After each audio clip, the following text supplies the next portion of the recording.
I like that. Look, I'm missing you. I'm like, bro, that is 110 million% a fucking thing.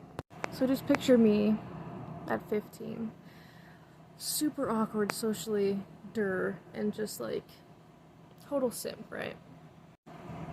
Happened to be my ex's sister, so I had this fucking huge crush on her, and it was so obvious. And there were times when we were like by ourselves, like we'd like cuddle and shit, and just like it only happened a few times, but it fucking happened. And she always would act like they would sing the "Why You So Obsessed With Me" song and be like, "Ooh, Courtney, I bet you'd like that." Like, no shit, I would. Duh. Yeah.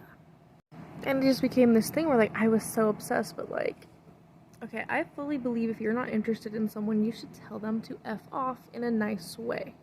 Otherwise, it could be fucking misleading, right? I asked her out, I don't know how many times, never worked out. I was just laughed at, so that made my self-confidence go way the fuck down. But I don't get that, like, oh, you know, if you did your makeup and you straightened your hair and you like were more whatever, you know, you would be this or that or blah blah blah. Like, trust me, I totally get from like pictures of me when I was 15, 16 why. Like, I fully understand.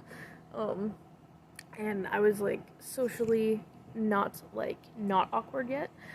But yeah, that whole like once you see someone as a friend, like you can't really date them. 100%.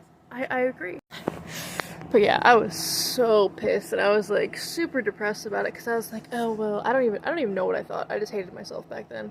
But it was just like, yeah, in private, different story. I'm not saying we ever like hooked up or anything, but like we kissed and stuff and blah blah blah, right? But there was a very hardcore level of leading on, 100%. So, but yeah, then you act like I'm obsessed with you in public. I remember once I was like super drunk and I left her a voicemail, and I think I quoted "Sleeping with Sirens," where like I would die to hold your hand, you leave me breathless, something like that, you know, just like super emo, right? Yeah.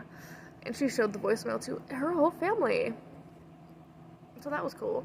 And then everyone kind of stopped talking, and then like a year later I was like hooking up with her sister, and then I was with her for like 13 years and I married her, and then I divorced her, and we still talk every day. Life's fun. But like I get she probably was destined to be with guys because she's married with 2 kids, and I can honestly kind of say that about my ex too. Life's crazy.